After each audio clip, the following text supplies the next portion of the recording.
Salut tout le monde, j'espère que vous allez bien tous et toutes et je vous retrouve bien sûr pour un nouveau débriefing de WWE Raw. Alors oui, nous avions quitté la WWE avec finalement un couronnement, Liv Morgan. Nous avions eu notamment l'avènement d'un nouveau champion des États-Unis qui était Bobby Lashley. La rencontre également tout simplement de John Cena qui était en train de donner entre guillemets ses derniers amours au sein de la WWE avant peut-être quelques temps. Et au final, nous nous retrouvons quelques semaines après avec tout simplement un départ. Le départ de Vincent Kennedy McMahon avec un nouveau dirigeant qui va décider concrètement de tout ce qui va se passer au sein de la WWE. Je vais bien évidemment parler de Triple H. Et donc la question que tout le monde se pose, est-ce qu'il y a désormais une patte Triple H? Voilà, on va commencer. Alors, bien évidemment, il ne s'agit pas de changer quoi que ce soit, de commencer à faire des jugements. On va regarder le show, on va l'analyser, et donc, bien évidemment, on va tout simplement essayer de comprendre si ce show était de bonne qualité ou était-ce malheureusement de très mauvaise qualité, comme à chaque fois que je vous débriefe tout ça. Allez, on va commencer tout de suite avec le premier événement de la soirée. Alors, ça a été tout simplement l'affrontement entre Logan Paul et le Miz. Et oui, première grosse bagarre entre les deux anciens partenaires de WrestleMania. Les tensions qui étaient présentes d'ailleurs, les officiels sont venus après pour séparer les deux hommes.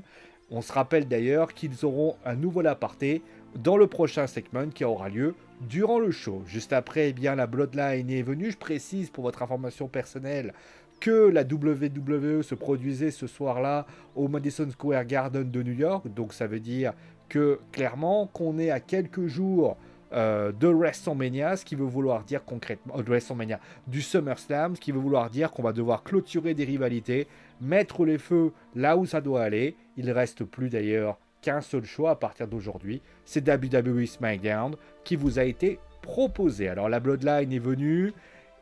On va dire que la Bloodline avec Paul Heyman a mis un peu le feu. Austin Theory, Theory est venu. Et il a à ce moment-là commencé à parler de ce qu'il allait réussir à faire, etc. etc. Et que concrètement, Roman Reigns, à ce moment-là, s'est foutu de sa gueule, a parlé notamment de où était ton papa, autrement dit, où était Vince McMahon. Et donc, à ce moment précis, et notre cher Theory, a vu la Bloodline partir. Alors, il avait un petit coup, concrètement, un petit coup dans le dos. Voilà, je vais vous le présenter, j'avais pas changé la miniature, veuillez m'en excuser. Avec notamment des petits coups de mallette. Il a fallu justement le calme de Roman Reigns qui calme son frère en lui disant voilà, non, laisse tomber, c'est pas la peine, etc. Et juste après, il y a eu donc l'arrivée donc de Drew McIntyre qui a donc fait face à un double match. Le double match était donc le match entre Theory et Drew McIntyre au départ, sauf que il y a eu une disqualification. Cette disqualification a eu lieu concrètement à un instant T très particulier. Je vous le donne en mille, puisque je vous le donne en mille. Ça est arrivé après de Bobby Lashley qui est venu. Il a fait face, Bobby Lashley et Drew McIntyre a donc fait face à Sheamus et à Theory, avec une victoire donc à ce moment-là de Bobby Lashley et de Drew McIntyre. Et juste après, à la fin de la rencontre, vous voyez dans l'image à votre droite, les Usos sont revenus, on met un double super kick à Theory. Roman Reigns est venu, lui a donné la mallette en lui disant fais gaffe avec ça, tu pourrais s'en servir peut-être samedi, quand tu pourras la cacher contre moi, ou tout simplement Brock Lesnar. Voilà un petit peu ce qui s'est passé. Vraiment très très gros moment concrètement. Voilà, on a fait un gros fil rouge au départ. On a commencé avec un segment de Roman Reigns. Roman qu'on verra d'ailleurs en fin d'émission. Après cela, on a eu notamment juste après le premier match de la soirée qui s'est terminé avec une disqualification. Et après Bobby Lashley qui a donc fait face à Bobby Lashley qui était avec Drew McIntyre pour faire face à Sheamus et Theory. Très clairement, c'est le bon vieux truc classique que vous connaissez tous. C'est-à-dire, on fait en sorte d'avoir ce que j'appelle chez moi du meublage, on met en place les choses. Alors c'est vrai que des fois, quand c'est bien fait, on a envie de se faire plaisir. Quand c'est pas bien fait, forcément, c'est un petit peu gênant. Parce que si le segment de Roman Reigns et de la Bloodline avec Ferrari était plutôt bon, si on va dire que les choses ont été bien amenées, j'ai beaucoup apprécié d'ailleurs la petite allusion à Vince McMahon. Clairement, moi j'ai vraiment adoré ce moment-là. C'est vrai que les deux matchs qui ont été proposés par la suite, le match entre Drew McIntyre et Ferrari, je l'ai trouvé assez anecdotique. Et puis bah, pour ce qui s'agit du match par équipe, il y avait un léger mieux, c'était plus intéressant pour ainsi dire. Il y avait quand même une petite avancée, mais c'est vrai que j'ai trouvé quand même, au demeurant, j'ai trouvé que c'était quand même assez pauvre dans ce début. Il y avait de la qualité, il y avait quelque chose d'intéressant à mettre en place, mais il faut quand même reconnaître que ça reste quand même relativement, encore une fois, c'était pas oufissime. Après, de vous à moi, ça va pouvoir donner de plus. Moi, ce qui me gêne le plus dans cette histoire, c'est le fait, eh bien, que ben, on n'a pas Brock Lesnar qui n'est pas là, déjà d'une. Mais déjà, ce qui est le plus dramatique dans cette histoire, c'est qu'on a l'impression qu'on a surtout voulu empiler du fanservice, si vous voulez. C'est-à-dire qu'on a mis Roman Reigns face à Theory pour créer un semblant de rivalité, parce qu'il fallait juguler par rapport à ce qui s'est passé à WWE SmackDown, puisque Brock Lesnar était là. Il fallait également créer une rivalité, un petit peu mettre le doute. C'est génial, parce que le doute, tu l'as pas, puisque Austin Theory a perdu, et plus important que ça, les Usos sont venus, lui a mis un super kick, et Roman Reigns est passé littéralement de mec au-dessus du lot en disant bah écoute mon pote, t'es tellement une bouse que pour ainsi dire ça passe pas. Donc le match en lui-même était pas ouf. En plus de ça, le final, on a envie de dire ouais, bah voilà, tout simplement. Et ça fait référence notamment à la fin de l'émission où je vais en parler aussi. J'ai trouvé ça quand même assez incroyable de voir concrètement la qualité de tous ces moments, pour ainsi dire. En plus, excusez-moi, on aurait pu rajouter Seth Rollins dans l'histoire et Roman Reigns et donc finalement Theory dans cette histoire-là, la Bloodline et Theory avec Riddle et Seth Rollins. Moi, j'aurais voulu voir comment ça aurait pu se passer, ça aurait pu être intéressant. Ou simplement Seth Rollins, Theory aurait pu être du côté de Riddle, on aurait pu voir quelque chose d'intéressant aussi, voir comment les choses auraient pu se mettre en place. Mais là, non, c'est pas du tout ce qui s'est passé et c'est vrai que ça a été un peu fouillis, pour ainsi dire. Après cela, on a eu donc les arrivées des Mysterio, c'est-à-dire toute la famille, c'est-à-dire Rey Mysterio, Dominique. On a également la fille, donc Alia, qui était là. D'ailleurs, Alia, on va en parler notamment de ce qui s'est passé en coulisses. Et enfin, donc, bien évidemment, Angie, c'est-à-dire la maman de Dominique et donc de Alia. Et bien sûr, de Rey Mysterio, donc sa femme. Et donc, le segment en lui-même m'a beaucoup fait penser à celui de John Cena. Voilà. C'était un bon segment. Moi, je trouvais vraiment le segment assez cool, assez sympa. Clairement, moi, j'ai vraiment apprécié le segment. C'était un segment voilà, de remerciements. J'avais même l'impression que c'était plutôt un segment de retraite à quelques points. On était littéralement en train de louanger tout ça. On se doutait aussi d'ailleurs qu'il n'allait pas avoir de heel turn de Dominique pour la simple et bonne raison que, certes, il y a eu l'arrivée des Judgment Day, donc avec un match par équipe, donc forcément tu te spoilais. Ça aussi, c'est un truc incroyable, c'est-à-dire qu'on te spoil concrètement le match qui va avoir lieu. Alors le match en lui-même était bien, honnêtement, Finn Balor et Damien ont fait un très bon match. Il y a eu quelques petites références à Heidi, parce que voilà, il faut faire référence à Heidi. Mais d'ailleurs, il y a beaucoup de références à Eddie Guerrero en ce moment. Pourquoi? Pour quelles raisons? Je trouve ça un peu bizarre. Après la victoire, concrètement, des Judgment Day, des Mysterios, pourquoi pas? Voilà. Après, donc, en coulisses, il y a eu le retour de Rhea Ripley qui s'en est pris à Alia. Donc, Alia, un petit peu, voilà, s'en est pris à lui. Dominique s'est fait un peu attaquer. Et il s'avère que Rhea, littéralement, a tapé sur Dominique et a tapé sur Rey Mysterio. Ça veut dire que Rhea, on va finir par croire que c'est la leaduse des Judgment Day. Donc d'ailleurs, du côté des Judgment Day, je ne serais pas étonné. Donc, ils auront un match sans disqualification qui aura lieu avec Dominique et Rey Mysterio au SummerSlam. Clairement, s'ils ont créé un match sans disqualification, on va pas se leurrer. Elle a un but simple, net et sans bavure, c'est le retour de Edge. Je pense que tout le monde imagine le heel turn de Dominique.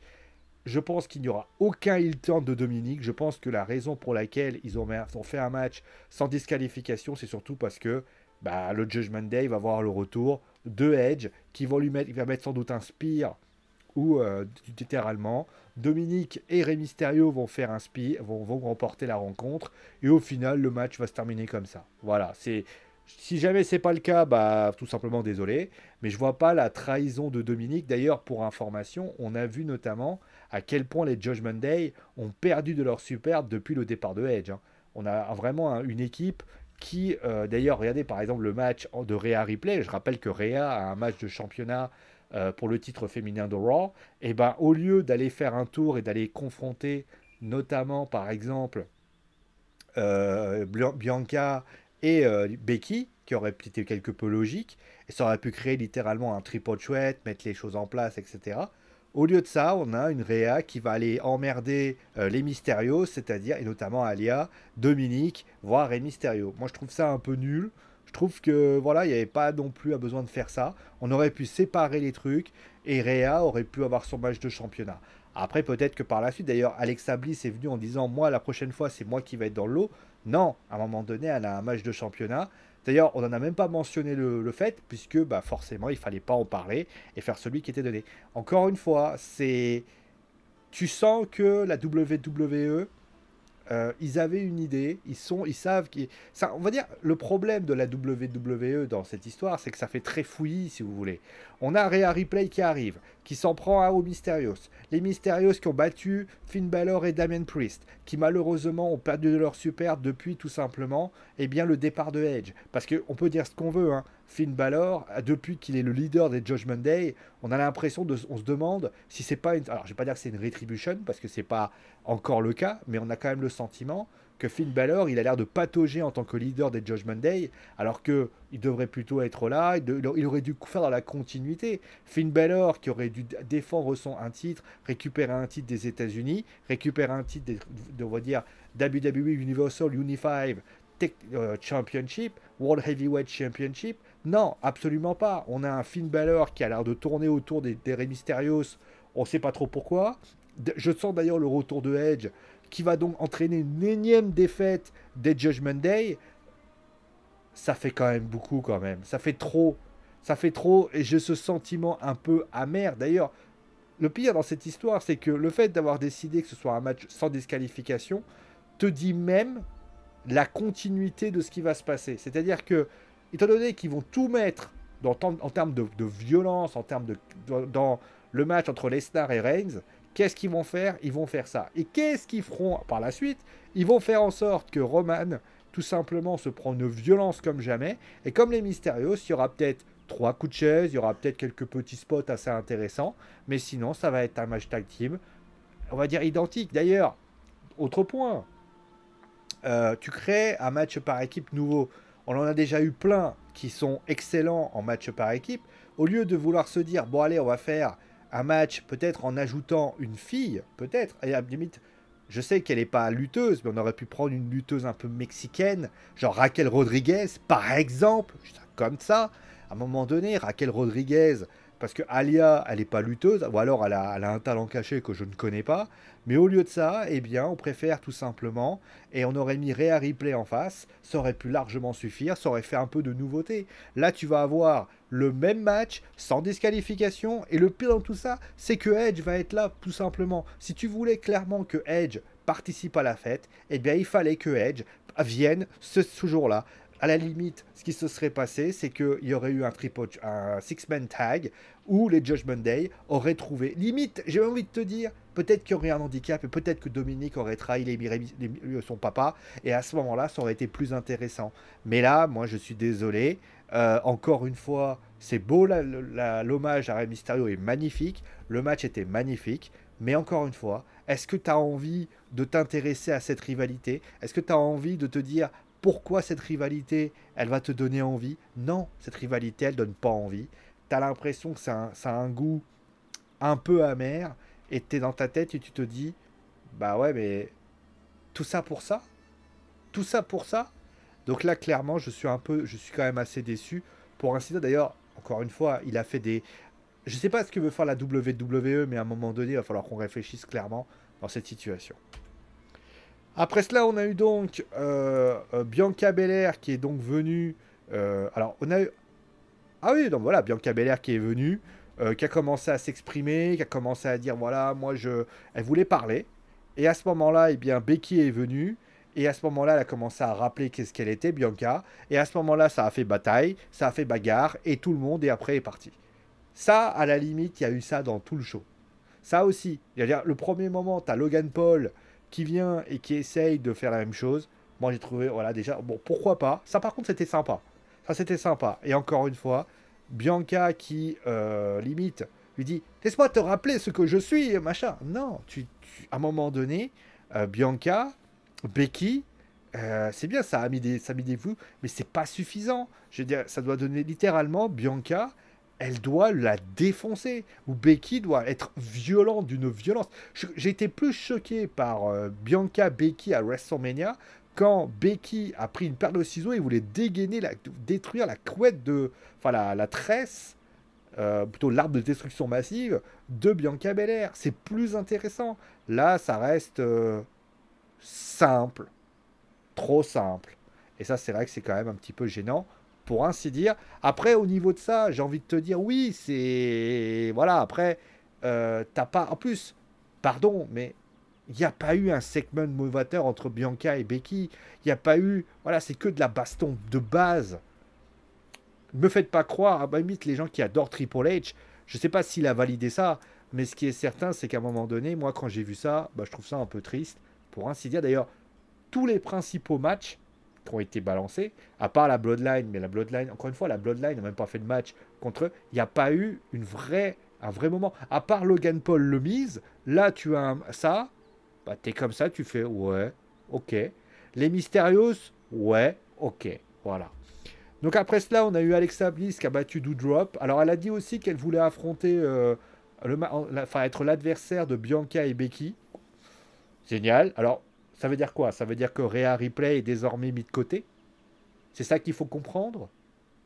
Malgré tout, voilà, le match, je ne l'ai pas trouvé fifou en plus que ça.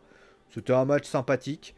Mais voilà, franchement, moi, j'ai pas trouvé ça ouf. La victoire d'Alexa Bliss, pourquoi pas? Voilà, c'était pas si plus mal, pour ainsi dire.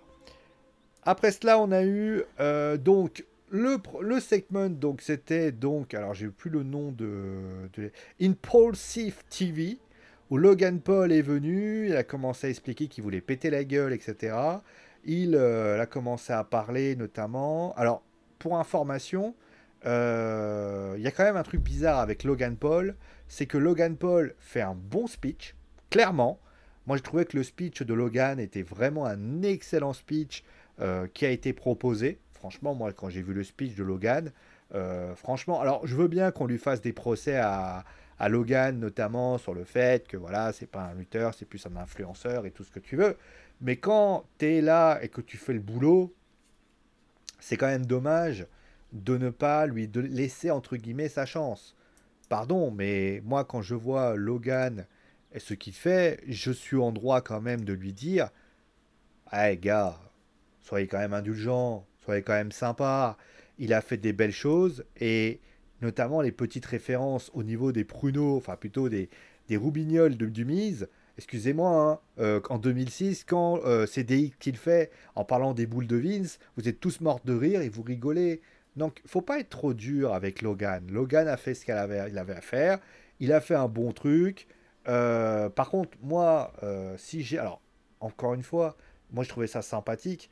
Par contre, il y a une chose qui m'a beaucoup déçu, c'est l'arrivée de Ciampa. Moi, à un moment donné, il va falloir qu'on m'explique le rôle de Ciampa dans cette rivalité. C'est un valet du Mise, c'est un garde du corps.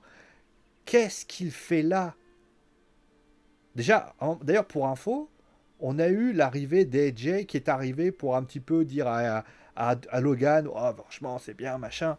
Mais qu'est-ce qu'il fait là, le Ciampa? Quel est le rôle de Ciampa? Si Ciampa, il est là pour être le numéro 2, pourquoi il intervient toujours en loose day? Qu'est-ce qu'il fait? Certes, à la fin, c'est Logan Paul qui finit au sol avec un cross-crushing finale, mais de vous à moi, j'ai toujours pas compris le but, j'ai toujours pas compris la façon de faire. Le speech en lui-même est très bien, mais la suite, bah, j'ai trouvé que c'était extrêmement extrêmement, voilà, j'ai pas compris, le final était plutôt bien. Moi j'aurais préféré, voilà, que Maryse lui mette un low blow, cross-crushing finale et fini de l'histoire. T'as pas besoin de mettre Ciampa dans cette histoire. D'ailleurs, Ciampa pour l'instant, son statut n'a pas évolué d'un pouce. D'ailleurs, ça se voit avec ce qui s'est passé. Après cela, on a eu donc, alors, tout simplement, alors, je vais pas parler d'AJ Styles et Dolph Ziggler contre la Alpha Academy. C'était un match assez anecdotique. Il était sympa, la victoire d'AJ. Ah bah ouais, ça aussi. La victoire d'AJ Styles et de Dolph Ziggler. Magnifique. La magnifique vie. Par contre, il y a un truc qui me gêne. C'est que depuis quelques semaines, on sait qu'il y a une rivalité entre Dolph Ziggler et Theory. Génial. Honnêtement, pourquoi pas, et tout ce que tu veux avec. Je veux dire, à un moment donné, dans les deux rivalités, d'ailleurs, on va aller jusqu'à ce qui s'est passé là, donc la Bloodline qui a battu Riddle et les Street Profits. Donc, dans les deux cas, aucune trace de Theory. Aucune trace d'un Theory qui est venu même faire peur. C'est-à-dire que Dolph Ziggler est venu et a fait coûter la victoire à Theory, notamment lors du match tag team avec Bobby Lashley et Drew McIntyre. Mais à un moment donné, jamais Theory, il vient, il met pas un coup à Dolph Ziggler. À un moment donné, tu es en train de fêter, tu te mets un coup. Non, rien du tout. Le match entre la Bloodline, Riddle et Street Profits. Moi, j'aurais préféré. Tu veux vraiment créer un truc de ouf avec le Madison Square Garden de New York? Eh ben, tu crées un truc. Alors, certes, ils ont voulu mettre Rollins, parce que Rollins, on l'avait pas vu de la semaine, de la journée. Et le truc, c'est que qu'est-ce qu'ils auraient pu faire? C'est mettre un Roman Reigns au sol et peut-être à un moment donné un Theory, je sais pas, un mec voilà tout seul, et tu vois Theory qui arrive avec sa mallette et au final il fait. Et tu vois les Usos au sol, tu vois tout le monde au sol, tu vois Seth Rollins qui met un Curse Stomp peut-être à Riddle, tout le monde est au sol, et à ce moment-là, tu as Theory qui arrive avec la mallette, et tu vois Roman Reigns qui se réveille d'un coup, et là il fait. Et il commence à faire le tour et il fait. Voilà. Là, ça aurait été intéressant. Là, ça aurait raconté quelque chose. Là, il serait rentré dans l'esprit. Là, depuis qu'il est Money in the Bank, Mr. Money in the Bank, Theory, soit il gagne contre des petits loups, soit il s'est baravé par Lesnar et Reigns. Bah, j'ai envie de te dire, si tu veux être crédible, alors je sais que la mallette a tendance un petit peu à faire descendre un peu le push. L'idée de la mallette en général, c'est de pouvoir te faire oublier de plus en plus pour pouvoir créer finalement l'apothéose en remportant la mallette, en remportant le match. C'est souvent comme ça, parce que bah, plus tu perds, plus tu es décrédibilisé, plus cette mallette en finale, en fait, elle crée l'impact encore plus. C'est ce qui s'est passé avec Seth Rollins, c'est ce qui s'est passé avec Kane, c'est ce qui s'est passé avec Edge, c'est ce qui s'est passé avec Punk, c'est ce qui s'est passé avec tout ça. Plus tu sais pas, mieux c'est. Le problème, c'est que là, ça commence à faire beaucoup. D'ailleurs, Riddle, parlons-en, il a une rivalité avec Seth Rollins. Riddle, depuis sa victoire, donc depuis que Randy Orton est parti, je sais qu'il y a un internaute qui avait dit notamment, depuis qu'il est parti, il est pas ouf. Certes, il a eu un match de championnat pour le titre universel, qu'il a plutôt bien géré d'ailleurs.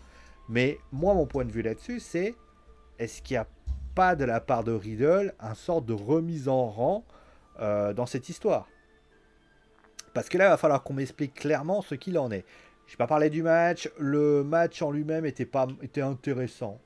Après, c'est pas ma tasse de thé ce genre de tag team. C'est-à-dire que c'est vrai que le début du match était assez lent. Il n'y avait pas grand-chose à se mettre sous la dent. Et après, les choses ont commencé à accélérer, notamment lorsque tout le monde a commencé à y mettre son grain de sel. Voilà. Clairement, c'était ça pour ainsi dire. Bon, pour le premier show de Triple H, alors, bien évidemment, je dis le premier show de Triple H. Pour ceux qui, voilà, ont envie de dire autre chose, ils disent autre chose. Je suis désolé, je sais. Alors, on était au Madison Square Garden de New York. Il y a des gens qui ont adoré. J'ai vu Gaël notamment qui était content de ce qu'a proposé la WWE pour la première fois. D'ailleurs, tout le monde était en mode ouais, c'était trop bien et tout. Moi, je suis désolé, je n'ai pas aimé le show. Je n'ai pas aimé le show parce que je trouve que le show était.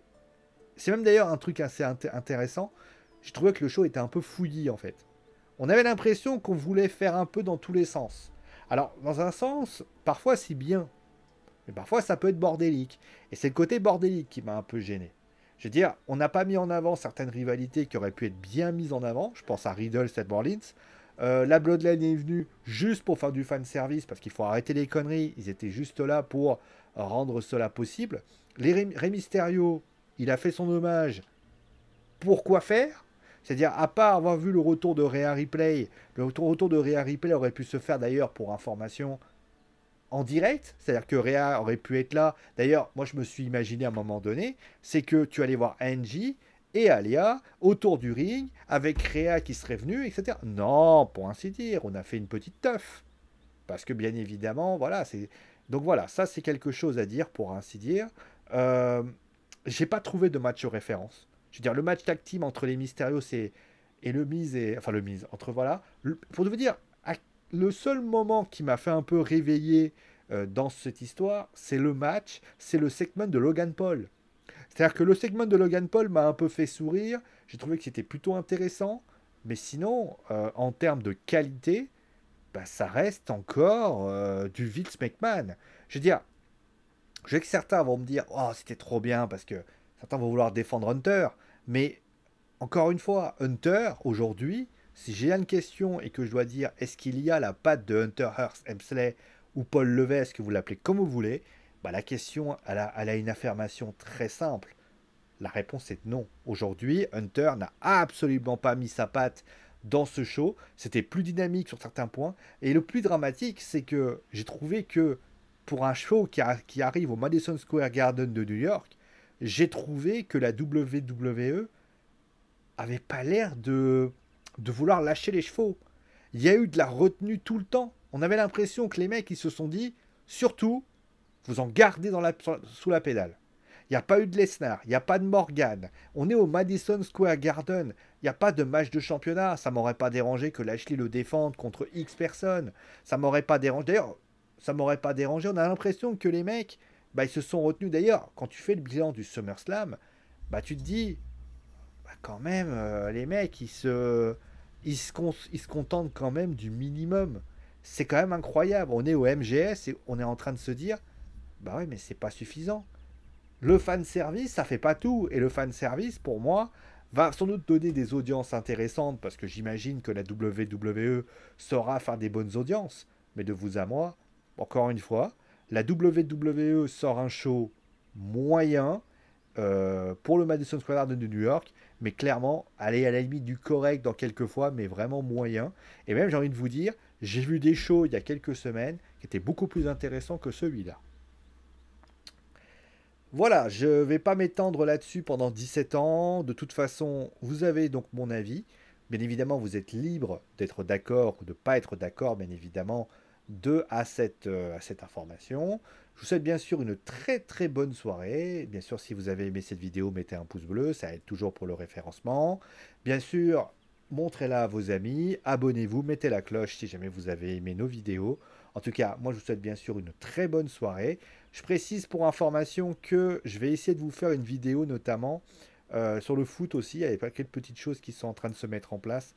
On va essayer concrètement de pouvoir relier le foot et ça, concrètement, pour pouvoir faire des choses pas mal. Surtout que, les choses avancent et c'est quand même intéressant. Mais pour l'instant, voilà, on va sur le catch, puisqu'il y a quand même pas mal de choses qui se passent là-bas, avec notamment des changements et des modifications au sein de la WWE. Allez, merci à vous tous, portez-vous bien, et c'est mon animaux, parce que je l'ai dit. Ciao les amis.